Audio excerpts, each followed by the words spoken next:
सीधा शुरू करते हैं।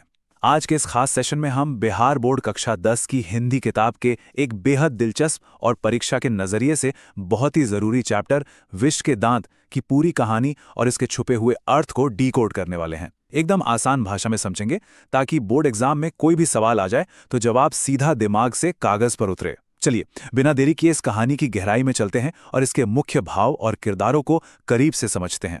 आज हम इस पूरी कहानी को 5 मुख्य हिस्सों में बांटकर समझेंगे। शुरुआत करेंगे सेन परिवार के दिखावे और उनके दोगलेपन से। फिर देखेंगे कैसे घर का बेटा खोखा हर नियम का अपवाद है। इसके बाद कहानी में मदन और सेन साहब के टकराव को समझेंगे। फिर आएगा वो मशहूर लट्टू का खेल और आखिर में देखेंगे कि ये विष के दांत असल में कैसे टूटते हैं। तो सबसे पहले बात करते हैं भाग 1 की, सेन परिवार की दोहरी नीति, यानी बाहर से कुछ और अंदर से कुछ और। जरा सेन परिवार के रहन सहन और उनकी भौतिकवादी सोच पर गौर कीजिए। सेन साहब के पास एक नई काले रंग की चमकती हुई मोटर कार है, स्ट्रीमलाइन इंड मॉडल। 7,500 रुपये में आई है ये कार और इसकी चमक ऐसी कि इंसान अपना चेहरा देख ले। अब इस कार को लेकर घर में जो कड़े नियम है ना, वो सुनकर आप हैरान रह जाएंगे। कार को एक खरोच तक ना आए, इसके लिए नियम ऐसे हैं जैसे वो कोई जीता जागता इंसान हो। क्लीनर और शॉफर यानी ड्राइवर को सख्त हिदायत है कि कोई भी बच्चा इस कार के पास फटकना भी नहीं चाहिए।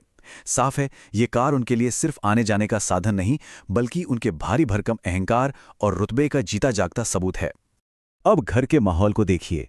एक तरफ सेन साहब की 5 बेटियां हैं, सीमा, रजनी, आलो, शिफाली और आरती। इन्हें एकदम कठपुतलियों की तरह पाला गया है।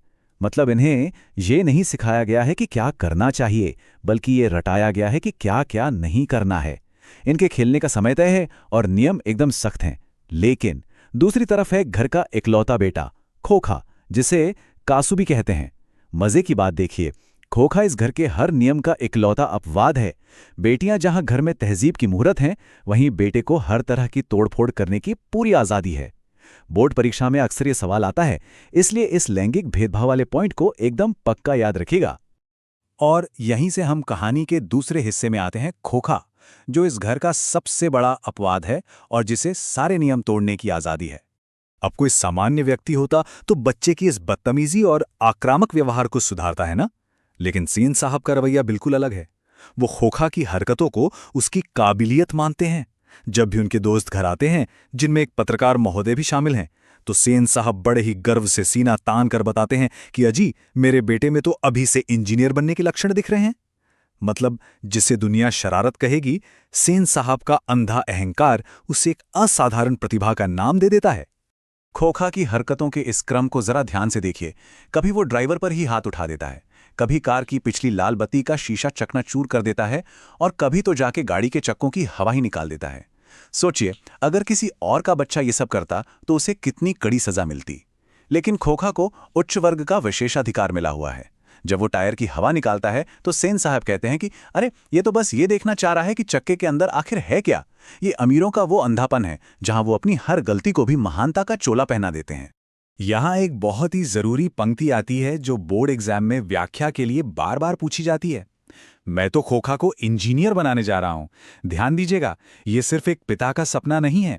लेखक यहां गहरा व्यंग कर रहे हैं। वो दिखा रहे हैं कि कैसे अमीर लोग अपने बच्चों की अनुशासनहीनता और उद्दंडता को टैलेंट का नाम दे देते हैं।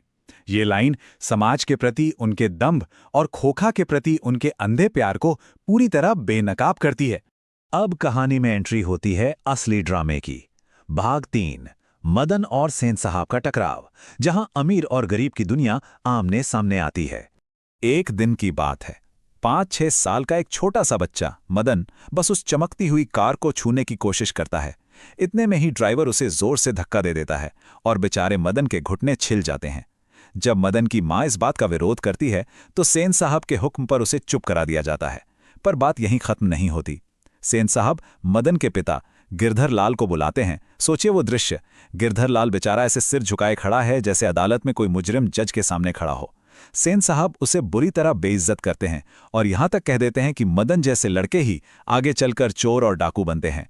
जरा सोचिए, एक गरीब पिता को कितनी बुरी तरह अपमानित किया गया सिर्फ इसलिए क्योंकि उसके बेटे ने एक अमीर की गाड़ी को छूने की हिम्मत की थी।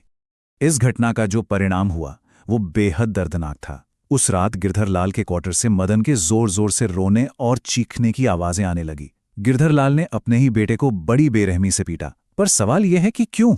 इसलिए नहीं कि मदन ने कोई बहुत बड़ा गुनाह कर दिया था, बल्कि इसलिए क्योंकि गिरधरलाल को अपनी नौकरी जाने का खौफ था। ये घटना समाज के एक बहुत कड़वे सच को सामने लाती है। जब निचला वर्ग उच्च वर्ग के अत्याचार का सीधा जवाब नहीं दे पाता, तो वो अपनी हताशा, अपना गुस्सा और अपनी बेबसी अपनों पर ही निकालता है। और इसी कड़वाहट के साथ कहानी अपने अगले और सबसे अहम मोड़ पर पहुंचती है। भाग 4, लट्टू का खेल। अगले दिन का दृश्य है। मदन धूल भरी गली में अपने दोस्तों के साथ मजे से लट्टू नचा रहा था। तभी वहां सेन साहब का लाडला खोखा यानी कासू आ धमकता है। आदत से मजबूर वो बड़े ही रोब से मदन से लट्टू मांगता है, लेकिन मदन आज झुकने वाला नहीं था। उसे पिछली रात की वो भयानक मार अच्छी तरह याद थी। वो खोखा को लट्टू देने से साफ मना कर देता है और उसे भगा देता है। अब खोखा, जिसे आज तक किसी ने ना नहीं कहा था, गुस्से से आग बबूला होकर मदन पर टूट पड़ता है।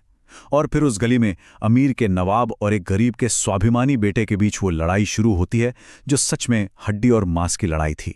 इस स्थिति को समझाते हुए लेखक ने एक बहुत ही जबरदस्त रूपक का इस्तेमाल किया है, जिसे परीक्षा के लिए समझना बहुत जरूरी है। हंस कौवों की जमात में शामिल होने के लिए ललक गया। यहां हंस कहा गया है खोखा को, जो महलों में रहता है, और कौवे कहा गया है मदन और उसके गरीब दोस्तों को, जो गली मोहल्ले में खेलते हैं।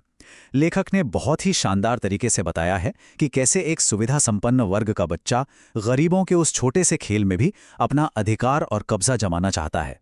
ये पंक्ति अमीर वर्ग की जबरदस्ती और प्रभुत्व जमाने की मानसिकता का एकदम सटीक चित्रण है।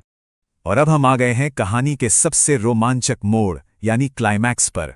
भाग 5, विष के दांत टूटना। गली की उस जबरदस्त लड़ाई में मदन ने खोखा को ऐसा करारा घूंसा रसीद किया कि कासू के सामने के 2 दांत टूट के गिर पड़े।